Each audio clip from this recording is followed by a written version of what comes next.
Mi marido me prohibió volver a la casa de sus padres. Entré a escondidas, y lo que vi me destrozó. Había una extraña comodidad en nuestras rutinas que con el tiempo se convirtió en una jaula invisible. Salma recordaba con nitidez los comienzos, risas compartidas en la cocina pequeña, planes sobre viajes lejanos, la promesa silenciosa de cuidar a la familia. Marcos era atento en público, saludaba con cortesía a los vecinos, hablaba de sus padres con cierta devoción y repetía una y otra vez la misma explicación cuando se insinuaba una visita a Villa Esperanza. La casa está en reforma, está muy delicada, mejor no ir ahora.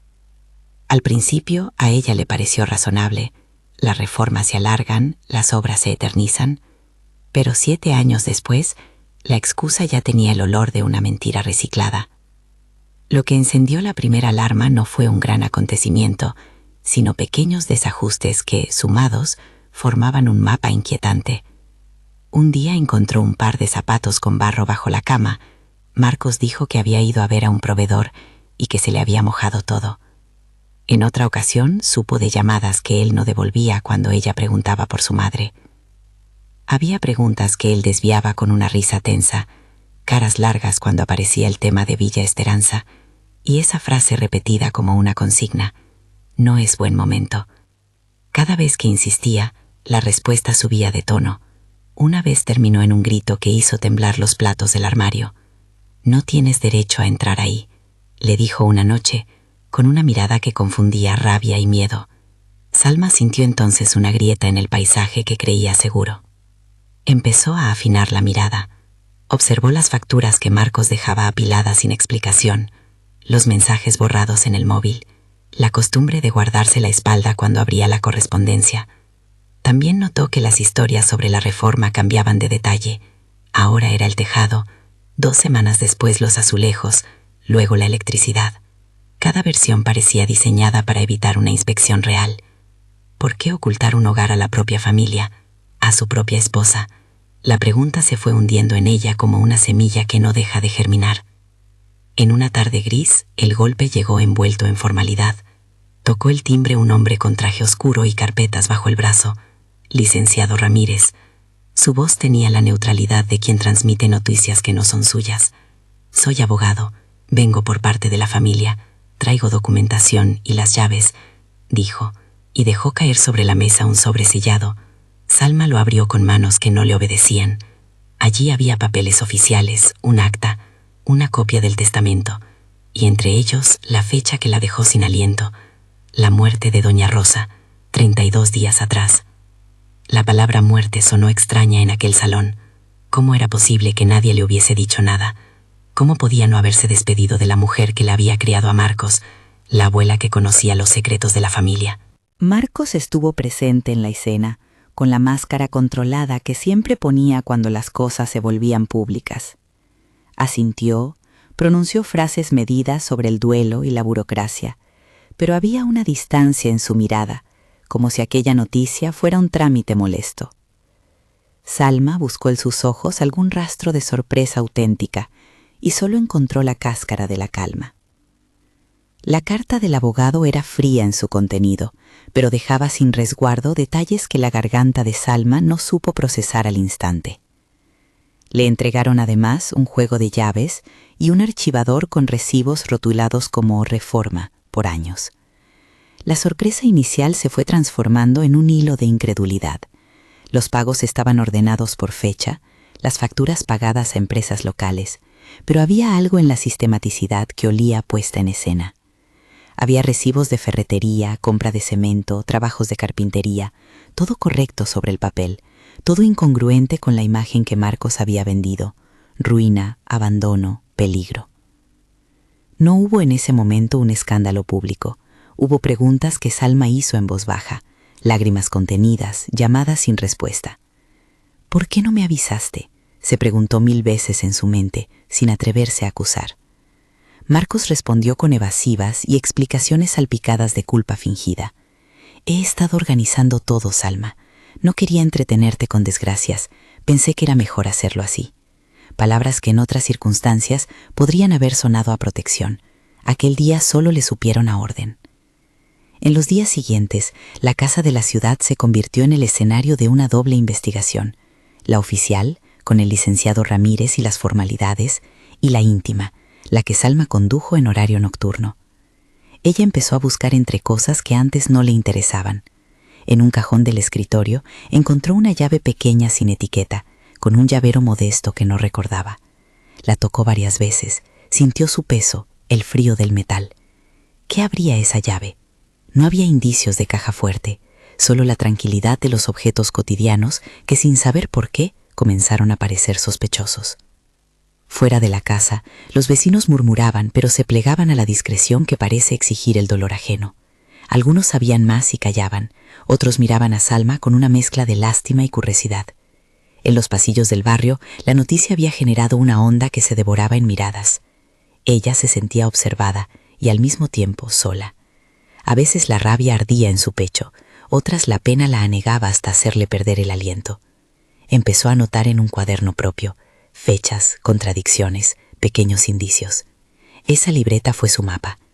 En ella registró que la entrega de las llaves y el acta había sucedido exactamente 32 días después del fallecimiento de doña Rosa, según constaba en los documentos, que en varias facturas figuraban pagos por trabajos que, según los vecinos, nunca habían visto culminados. Llegaron también señales externas: fotos en el móvil de Marcos borradas a medias, mensajes truncos, transferencias bancarias que pedían explicaciones. En una de las hojas del archivador que el abogado había dejado, encontró notas de pedidos con la firma de una empresa que, al buscar en Internet, no mostraba fotografías del interior de la vivienda, solo presupuestos y listas de materiales. Eso no probaba nada por sí mismo, pero la suma de lo encontrado clavaba una sospecha en el corazón de Salma como una espina. Hubo una noche en la que, al doblar una esquina para volver a casa, vio a Marcos discutiendo a voces con alguien por teléfono. La discusión fue corta, contenidos violentos y palabras controladas que no le pertenecían. Él colgó y regresó con la sonrisa medida de siempre, como quien regresa de un mal sueño. «Hoy tengo que viajar por trabajo», dijo sin más, dejando en el aire la posibilidad y la ausencia. Fue la excusa que ella necesitó para decidir. Había llegado a un punto en que la información oficial no le bastaba. Había cerrado una puerta más suya de la que esperaba: la familia contra ella, la verdad escondida detrás de la comodidad que vendía su marido. No era una búsqueda impulsiva. Fue el resultado de noches de desvelo, de juntar piezas que ningún conjuro de buena voluntad podía explicar. No pidió permiso. Salma sabía que entrar sin autorización tenía su carga moral y legal, y lo sabía con la misma claridad con la que sabía que no podía seguir alimentando una verdad que le robaba a una mujer su dignidad. Antes de continuar, dime en los comentarios desde qué ciudad me escuchas. Regálame un like y suscríbete si quieres más historias como esta. Hizo la maleta en silencio. No necesitó mucho: ropa discreta, zapatillas cómodas, la libreta con sus apuntes y el sobre con las copias que le había dado el abogado. Cerró la puerta de su casa con esa sensación extraña de quien cruza una línea a la que antes nunca se atrevió a acercarse. El viaje hasta Villa Esperanza fue una colección de pequeños actos: billete en la mano, silencio en el vagón, mirar por la ventana cómo el paisaje cambiaba de bloques a huertos y olivos, y una respiración que iba subiendo y bajando como si marcaba un camino. Llegó al pueblo al atardecer, cuando la luz se volvía cálida y alargaba las sombras. Villa Esperanza le resultó más pequeña de lo que imaginaba, con calles empedradas y tiendas que olían a pan recién hecho. La casa de doña Rosa, según las direcciones que le habían dado, estaba al final de una avenida de cipreses. Marcos siempre había descrito el lugar en términos apocalípticos. Se cayó el tejado, hay humedad en todas las paredes, es peligroso. Pero la primera imagen que se le presentó a Salma fue otra: un jardín cuidado, una puerta pintada de un color tenue que parecía recién remozada, y ventanas de las que no salían ni sombras de abandono. Le extrañó. ¿Era posible que la percepción de Marcos fuera una dramatización? Se acercó con el corazón encogido. Desde la calle la casa parecía limpia, Una cortina de encaje mostraba un interior que desprendía orden. Sus dedos tamborelearon en la valla hasta que una mujer mayor apareció en el umbral del jardín, apoyada en un bastón. Era doña Teresa, vecina de toda la vida, imprescindible en la geografía local. Tenía la mirada templada por los años y una voz que no se permitía el exceso de empatía, ni la frialdad de la indiferencia. ¿Busca a alguien?, preguntó doña Teresa, evaluando la figura de Salma como quien pesa una fruta por el tacto. Salma explicó con palabras en voz baja por qué estaba allí. La mujer escuchó, asintiendo, y no tardó en ofrecer una información que no cuadraba con los relatos de su marido. La señora Rosa siempre fue muy limpia, muy de cuidar la casa. Cuando la vi por última vez estaba bastante débil, sí, pero no en una obra. A veces le ayudábamos con las compras, nada más. Habló de visitas interrumpidas, de una enfermera que pasó a veces por la mañana, y de la religión de la mujer. Rezos al amanecer durante el Ramadán del año anterior, una disciplina que la tranquilizaba. Dijo también que siempre la vio acompañada, pero no con la frecuencia que uno esperaría de quien convivía con su hijo. Esas pistas, dichas sin aspavientos, empezaron a encender otra luz en la cabeza de Salma. Mientras conversaban, apareció una franja de verdad que no cabía en los papeles, chismes, nombres, trozos de vida. Doña Teresa le comentó que en ocasiones la casa parecía cerrada a cal y canto, que a veces veía a una mujer subir y bajar con bolsas de comida y pañales. No mencionó a ningún niño por su nombre, solo habló de gestos y siluetas. Salma notó que doña Teresa hablaba con respeto y sin juicios. Era la voz de quienes han visto pasar episodios tristes sin querer convertirse en protagonistas. Preguntó por la puerta trasera, por si podía entrar a dejar flores o pasar a saludar. La vecina la miró con cierta dureza que no fue hostilidad, sino advertencia. No es lo mismo llegar a visitar que entrar sin permiso. Hay cosas que se arreglan con papeles. Salma sintió, pero su determinación no aflojó. Tenía en la mano la llave que había encontrado en el cajón y la sensación de que esa pieza pequeña podía abrir no solo un cierre físico, sino una red de mentiras. El jardín olía a tomillo. El aire al caer la tarde traía consigo recuerdos infantiles que no eran suyos, el aroma de la casa de pueblo, el rumor lejano de una misa, alguna campana marcando la hora. Eso la desarmó por un instante. Pensó en esa mujer mayor que nunca había conocido, en su voz que quizá ya no podría callarme si la verdad tardaba en mostrarse. Se obligó a pensar en hechos, las facturas, los recibos, la fecha en el acta, la llave en su mano. Todo consumo razonable para una mente que había sido empujada a desconfiar. A la puerta principal no había cerrojo visible, solo una aldaba antigua que pedía ser tocada con la mano desnuda antes de hacer entrar a nadie. Salma posó la mano sobre el metal y sintió un latido que le recordaba a cuando niño recibe la llave de la bici por primera vez. No era valentía, era el movimiento de quien no puede ya vivir con la duda. La llave que había encontrado en su casa encajó en una cerradura lateral. No era una entrada forzada, pero tampoco era una invitación. Aquello que hizo después la marcó por dentro. Empujó la puerta y la dejó abrirse con un gemido que, en el silencio del atardecer, sonó demasiado alto. El vestíbulo olía a limpias y a jabón. Un rastro de fotos, colgadas en un marco, asomaba al pasillo y, sin querer, atrajo la mirada de Salma. Había una foto en particular que, por su disposición, destacaba. Un hombre joven, sonriente, con una mujer distinta a la que ella conocía. No era el retrato de familia que había imaginado. El pecho de Salma se apretó. No era todavía la prueba definitiva, pero las piezas empezaban a ordenar una figura que hasta entonces ella solo sospechaba desde la periferia. No avanzó más esa primera noche. Aguardó en la sala, recogiendo el temblor de su pulso, observando detalles que otros no verían. La taza de té sobre una bandeja casi intacta, un sillón con un chal doblado, un perfume leve en el aire que no pertenecía a la memoria olfativa de doña Rosa, según lo que conocía el pueblo. Cada objeto le hablaba con sutileza de una vida que se había llevado a cabo en paralelo a la suya y que ahora empezaba a mostrar fisuras. En la penumbra, Salma repasó una y otra vez las notas de su cuaderno. Había apuntes torpes, nombres incompletos, la hora de llamadas, cantidades en transferencias bancarias que pedían explicación. Se negó a creer en la venganza íntima. No buscaba exponer a nadie por el dolor de su propio corazón. Buscaba algo más crudo y elemental. Justicia para una mujer que ya no podía defenderse. Sabía que una acusación sin pruebas era un arma que se vuelve contra quien la porta. Por eso recogió con cuidado cada indicio. como quien recoge flores para un ramo que no quiere que se desmorone. Cuando amanecía, la realidad parecía distinta. El sol iluminó la sala con una claridad que rompía los tonos apaciguados de la tarde anterior. Salma no había dormido. Decidió recorrer la casa con más detenimiento. Había una ética personal que le decía que, si iba a entrar en un espacio ajeno, debía ser respetuosa. No buscó estridencias, buscó señales. Y las señales aparecieron en pequeños detalles. Etiquetas en frascos con nombres médicos tachados, recetas sin conservar, frascos de medicamentos a medio vaciar colocados en estanterías que no mostraban cierto orden racional.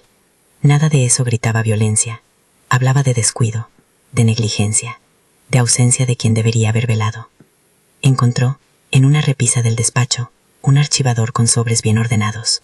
No era el archivador que recordaba de la casa que Marcos describía como arruinada. Era uno que pertenecía a alguien que llevaba cuentas meticulosas, y entre aquellas hojas había listas de compras que incluían cosas que no cuadraban con la idea de una vivienda en obras: pañales, crema para bebé, juguetes envueltos. No había nombres, solo notas que parecían más testimonios de una vida cotidiana que de una obra. Salma sintió que el mundo giraba con un ritmo que ella no controlaba. Había entrado para comprobar una sospecha y ahora se encontraba en la antecámara de una verdad más complicada de lo que cualquier recibo podría revelar. ¿Qué relación tenía todo aquello con la prohibición que años atrás le había impuesto su marido? ¿Qué papel jugaba en ese tablero doña Rosa, la mujer a la que nadie, hasta hacía poco, había informado de su fallecimiento? Eran preguntas que necesitaban respuestas más allá del pequeño despacho. En la cocina, un calendario marcaba fechas con anotaciones. No era nada explícito, pero la sensación de que alguien había llevado una vida paralela allí, en esa casa que se suponía en ruinas, se hacía más densa. Cada objeto abría una posibilidad, y entre ellas una que Salma no quería admitir, por el peso que tendría: que Marcos hubiera construido otra familia, otra vida, y en el proceso dejado a su madre atrapada en el silencio. Salma reunió en su bolso todo lo que podía acreditar, con la cautela de quien prepara una prueba: fotos tomadas con el móvil, una hoja con el inventario de lo encontrado y el archivador con los recibos que el abogado le había dado. No quería volverse una delatora emotiva, quería que las piezas hablaran por sí solas. Antes de salir, leyó de nuevo la libreta de doña Rosa que había encontrado a medias en una estantería. No leyó palabras concretas que la comprometan, solo repasó las fechas y las referencias. Entendió que lo que debía hacer no era una venganza personal, sino un acto para devolver dignidad. Guardó el cuaderno en la cartera con el mismo respeto con que alguien guarda cartas de un pariente muerto. Afuera, la voz de doña Teresa se oyó desde el jardín. «No te precipites, hija. Aquí las cosas se ven distintas desde dentro». Salma le dedicó una sonrisa comedida, porque entendía la advertencia y la compartía. Sabía también que daría un paso más en las próximas horas, uno que ya no tendría vuelta atrás. Iba a llamar al licenciado Ramírez, le mostraría lo que había encontrado, y si era necesario, pediría que la policía provincial verificara la casa con diligencia. No esperaba que la verdad fuera sencilla. Esperaba, eso sí, que la verdad dejara de ser una red que deshumaniza. Mientras cerraba la puerta tras ella, con las llaves que había usado como instrumento de descubrimiento, dejó en su mente una pregunta que no la abandonaría. ¿Qué se hace cuando la persona en la que confiaste se transforma en el autor de la ausencia de una madre? La respuesta, por ese momento, parecía una fragua en ebullición, a punto de colarse por todas las rendijas del mundo que conocía. Y Salma, con pasos decididos, comenzó a caminar hacia la estación para hacer la llamada que pondría en marcha los engranajes oficiales. Colgó el teléfono temblando y con la sensación de que algo dentro de su pecho se había roto en varios fragmentos. El licenciado Ramírez había escuchado en silencio durante unos segundos y luego, con la voz medida que lo caracterizaba, le dijo que no actuara sola, que necesitaban pruebas ordenadas y que él haría las gestiones para que la policía acompañara la actuación. «Trae todo lo que tengas, fotos, recibos, la libreta», pidió. «Yo coordino, no entres en confrontaciones». Salma asintió aunque nadie la veía. La promesa de no enfrentarse directamente le pesó como una coraza que no podía sostener. Había cruzado ya un umbral y había visiones que no iban a volver a su sitio por más que uno quisiera. Regresó a la casa de doña Rosa con la calma contenida de quien ha aprendido a hablar en voz baja para no despertar ecos. Doña Teresa la recibió con una mirada que mezclaba compasión y decisión. En sus manos, una bolsa con varias cosas que la vecina había guardado por si alguien aparecía reclamando.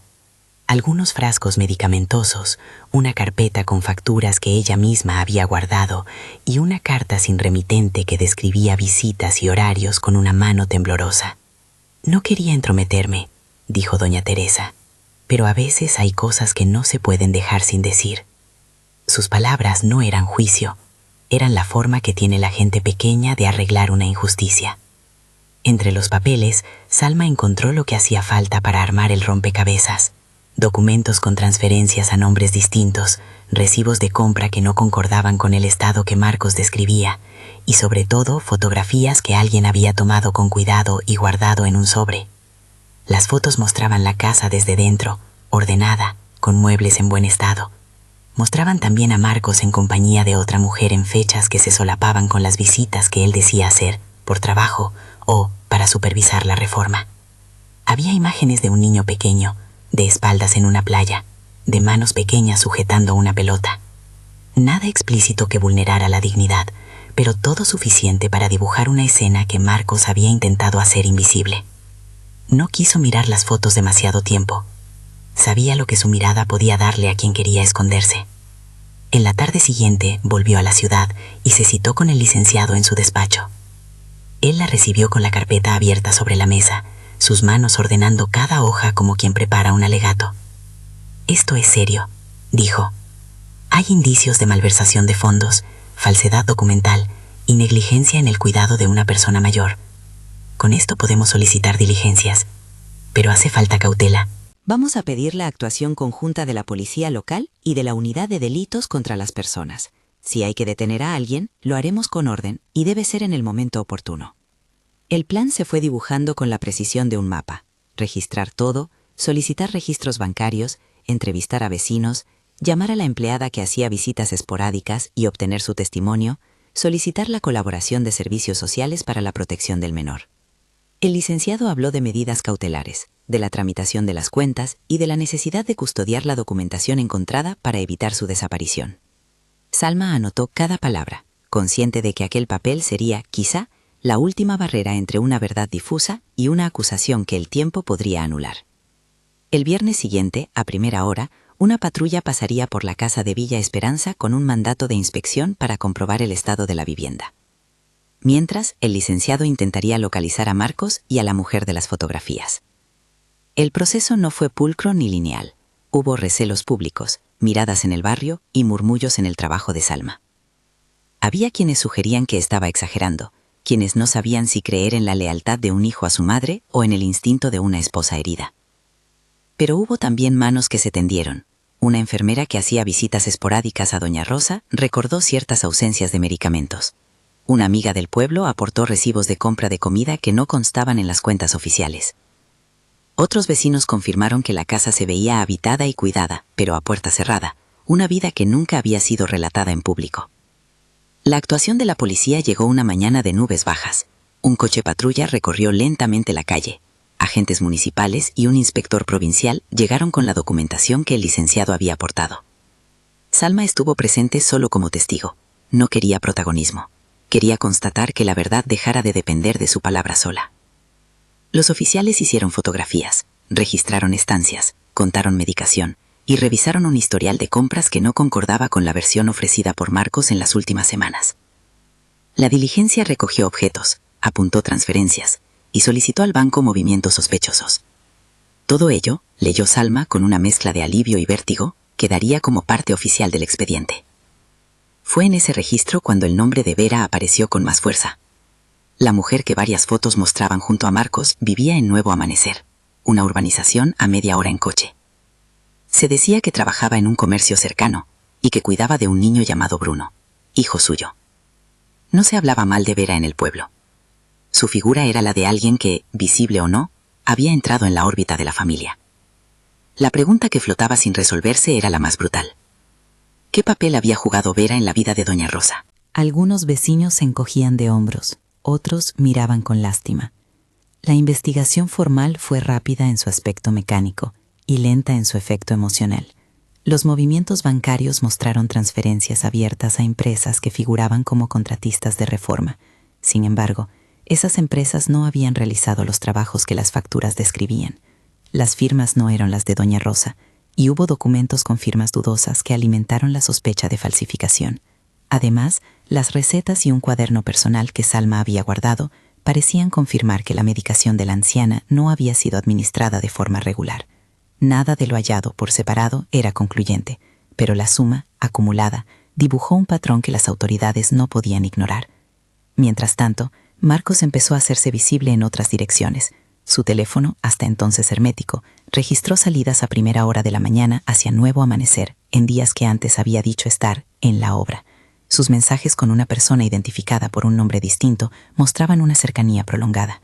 Cuando la policía fue a localizarlo, no lo encontraron en su domicilio. Según vecinos, había partido por trabajo a la capital. Fue la pista que el licenciado esperaba.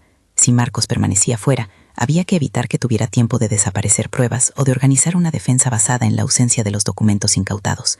El operativo final se organizó con sigilo. La policía pidió discreción. El licenciado trazó un trayecto para interceptarlo en Nuevo Amanecer, sin esperar a que regresara a la ciudad.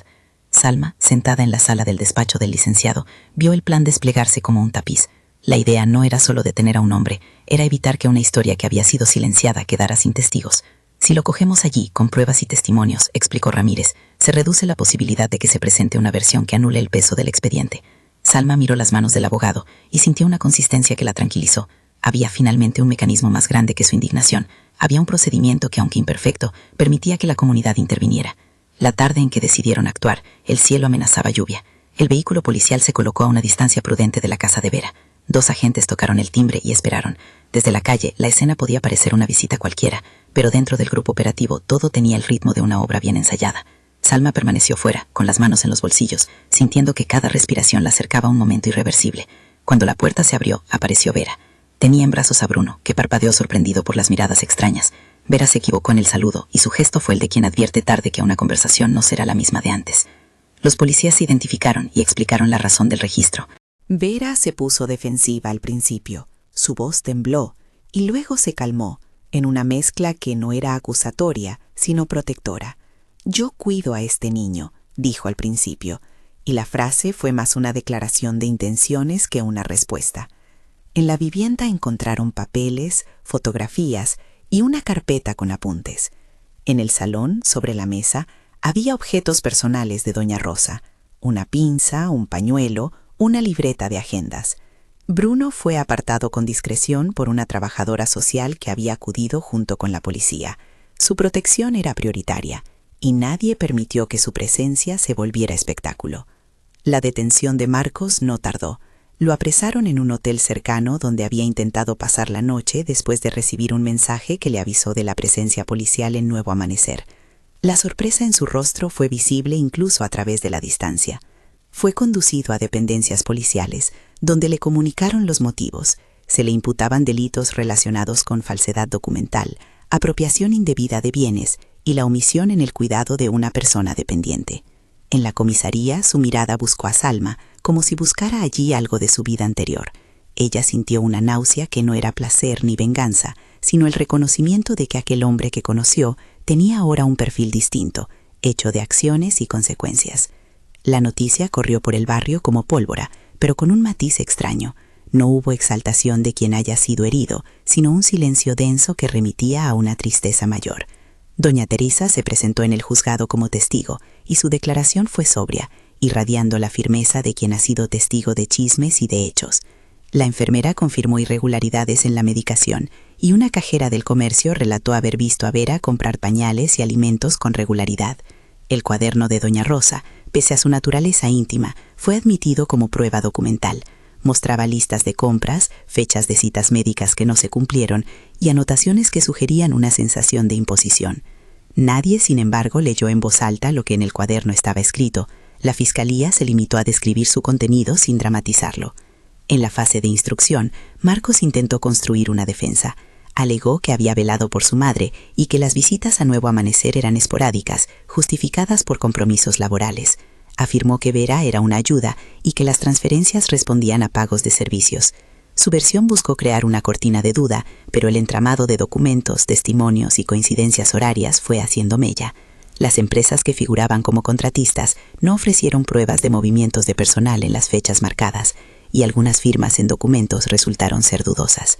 La Fiscalía pidió medidas cautelares y solicitó el embargo de algunos bienes. Para Salma, el procedimiento fue una sucesión de salas, papeles y momentos que la desgastaban sin aligerar su necesidad de que la verdad llegara a aquel lugar donde los hechos se convierten en palabras oficiales. El juicio, cuando llegó, fue una experiencia que excedió lo jurídico. Fue una exposición de vidas que hasta entonces habían vivido en paralelo. Salma testificó, no buscó dramatismos, habló con la misma voz con la que había anotado las fechas en su libreta. Contó cómo había descubierto la llave, cómo había encontrado las fotografías, qué había sentido al ver la casa de doña Rosa en orden y al mismo tiempo comprobar que su dueña había fallecido sin que nadie hubiera avisado a su familia inmediata. Su testimonio no fue un ataque, sino una reconstrucción. Entre el público, Vera se sentó con la mirada baja. En ocasiones miró a Bruno, quien se mantenía al cuidado de una cuidadora designada por el tribunal. Los jueces escucharon a cada testigo con un respeto que hizo que la sala se quedara pequeña ante la densidad de las historias. La condena, cuando llegó, no le devolvió a Salma la capacidad de reparar todo lo perdido, pero sí representó un reconocimiento judicial de la cadena de negligencias y fraudes que habían culminado en la muerte de doña Rosa. El tribunal declaró probado que se habían falsificado documentos para simular obras de reforma, que se apropiaron de fondos destinados al cuidado de una persona mayor y que hubo omisión en la administración de medicación y en las atenciones básicas. Marcos fue condenado a penas acordes con los delitos imputados y se dictaron medidas para la restitución de bienes y la protección del menor. Vera, en su condición de persona que había convivido en esa dinámica, recibió una sanción administrativa y la obligación de colaborar con los servicios sociales para garantizar la seguridad y bienestar de Bruno. No hubo disfrute en la sentencia, hubo, en todo caso, el agotamiento que produce enfrentar un daño y convertirlo en un precedente legal. La publicación del veredicto trajo consigo la mirada del barrio y la atención de gente que nunca antes se había interesado por Villa Esperanza.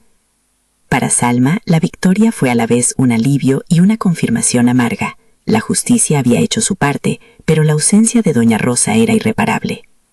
Hubo quienes enviaron mensajes de apoyo, quienes la invitaron a cafés y charlas, y hubo también quienes la miraban con una reserva que no entendía si provenía de duda o de pudor. Ella se encontró a menudo sin palabras, porque había logrado lo que pretendía, pero a un precio que nadie debe pagar: la pérdida definitiva de una persona que nunca tuvo la oportunidad de reclamar por sí misma. La verdad, sin embargo, abrió otras puertas. Un colectivo del pueblo propuso convertir la casa de doña Rosa en un espacio comunitario, una pequeña biblioteca que honrara su memoria y que a la vez ofreciera un lugar de encuentro para niños y mayores. La idea resonó entre los vecinos y pronto se organizó una campaña de donaciones de libros, de muebles y de horas de trabajo voluntario. Salma aceptó la iniciativa con una mezcla de gratitud y recelo. Era difícil cambiar el signo de la ausencia, pero había algo en transformar aquel lugar en un sitio de lectura y encuentro que le devolvía un sentido al sufrimiento. La biblioteca Doña Rosa se convirtió en símbolo de reparación, de un modo de devolver a la comunidad algo que había sido arrancado. La reconstrucción fue, como todo en la vida real, un trabajo lento. Voluntarios pintaron paredes, colocaron estanterías y limpiaron un jardín que había sido en parte descuidado. Se creó un rincón para niños con alfombras y cojines. Se donaron periódicos y enciclopedias. Una profesora jubilada ofreció tertulias para quienes quisieran hablar de libros. En la inauguración, doña Teresa dio un pequeño discurso que arrancó aplausos contenidos. Habló de la necesidad de vigilar la verdad y de la estética sencilla del cuidado. Salma, parada junto a la puerta, sintió que la luz entraba de otra manera en el lugar. No era una restitución total, pero era un gesto tangible de que la memoria de una mujer no se perdería en los cajones de un despacho. Otro efecto colateral de todo aquello fue la protección de Bruno. Los servicios sociales, con la colaboración de doña Teresa y de algunos vecinos, organizaron un plan de acogida y escolarización para el niño. Vera, tras el juicio, aceptó medidas de apoyo y un proceso de acompañamiento psicológico. No se trató de castigarla sin medidas restauradoras. El objetivo fue evitar que el niño sufriera las consecuencias de decisiones de los adultos. Salma, por su parte, se mantuvo alejada de cualquier acto que pudiera convertir al chico en un objeto de curiosidad. Su mirada, cuando lo veía en la biblioteca jugando con otros niños, era la de quien reconoce la fragilidad y la protege con discreción. En lo personal, la vida de Salma cambió de forma que no esperaba. Dejó de ser la mujer que callaba frente a las explicaciones cómodas, se convirtió en alguien que sabía interrogar sin hundirse en la venganza. Ella decidió aceptar una invitación para quedarse más tiempo en Villa Esperanza, ayudar en la organización de la biblioteca, coordinar actividades y, sobre todo, estar cerca de una comunidad que había mostrado la cara más humana de sí misma. No fue una huida ni un gesto impulsivo, fue la idea de anclar su dolor en algo más grande que su propia casa. Los días se sucedieron con la suavidad de quien reconstruye en silencio. Salma aprendió a leer cuentos en voz alta para los niños de la localidad. Descubrió que tenía una paciencia que desconocía y que en el acto sencillo de contar historias podía reparar en su propia historia. Los vecinos la acogieron con la naturalidad de quien reconoce a alguien que ha actuado por el bien común. Doña Teresa siguió siendo su ancla. Encuentros para tomar café, revisar una factura o simplemente intercambiar silencios. En una tarde de otoño, mientras colocaban una estantería, doña Teresa le dijo: «Has hecho lo que había que hacer, hija. No es que todo vuelva a su sitio, pero ahora hay menos oscuridad».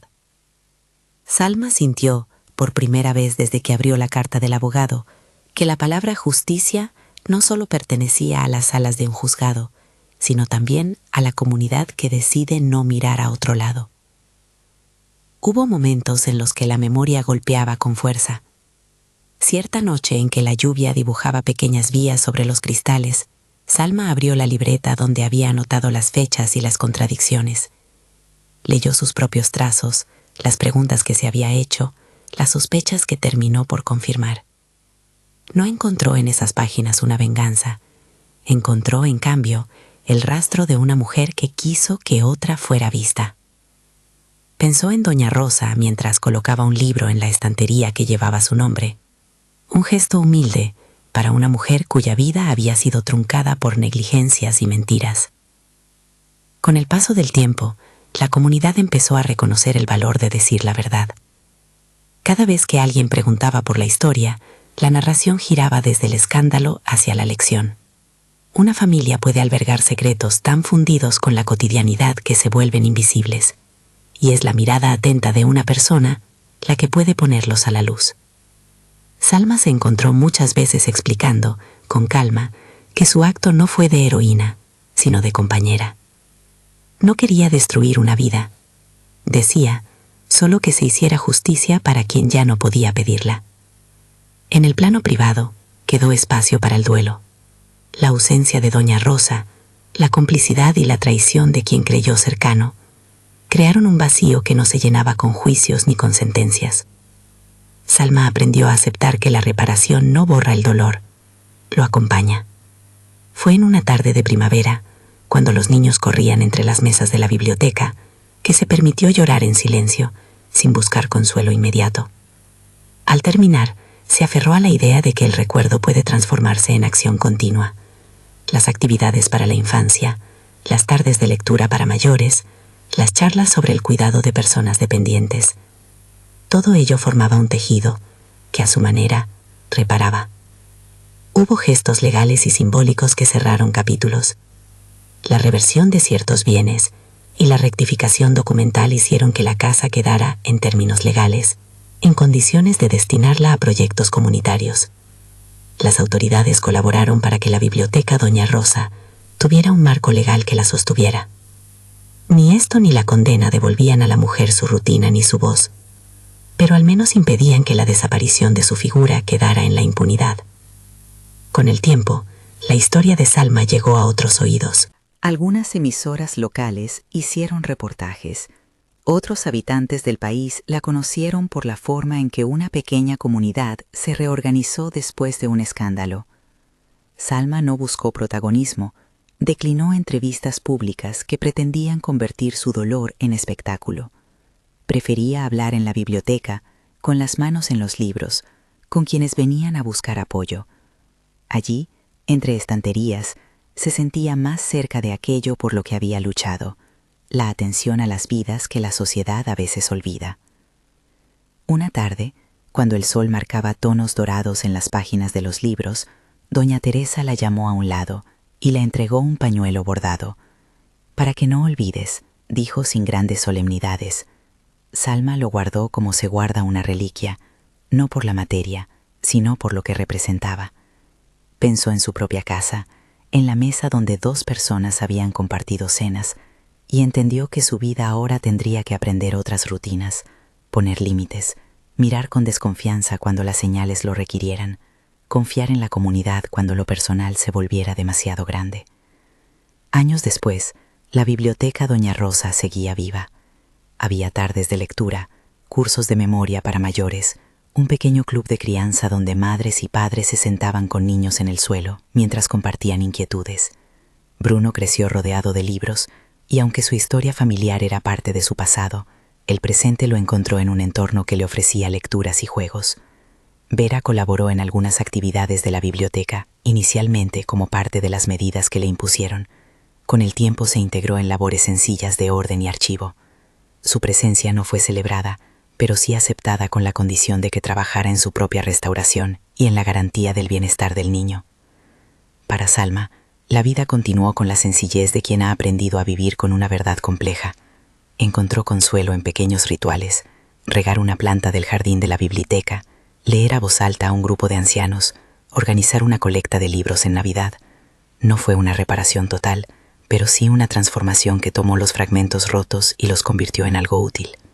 Se convirtió en la mujer que se plantó frente a la mentira y pidió cuentas, y con su acción permitió que una comunidad recordara que el abandono no es una cosa lejana, sino una posibilidad que hay que vigilar. A veces, en la calma de la noche, Salma volvía a la libreta donde había anotado las primeras sospechas. Leía las palabras que se escribió a sí misma en una mezcla de desesperación y esperanza. No encontró respuestas definitivas para todo, pero sí la certeza de que la verdad, por amarga que sea, pide ser sostenida. Recordaba la reacción de Marcos el día de su detención, no una mirada de monstruo, sino la expresión de un hombre que eligió acciones que acarrearon consecuencias.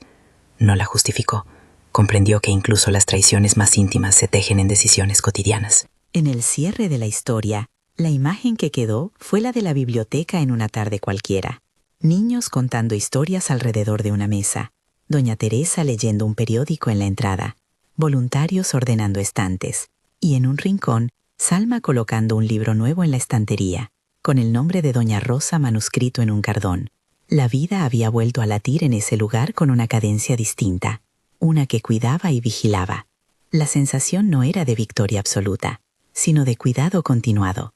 La justicia no era un acto único, sino un proceso que requería memoria, acompañamiento y comunidad. Si esta historia te ha llegado, cuéntame en los comentarios. ¿Qué habrías hecho en el lugar de Salma? Comparte este vídeo con alguien que valore la verdad y la empatía. Suscríbete para no perderte más relatos como este.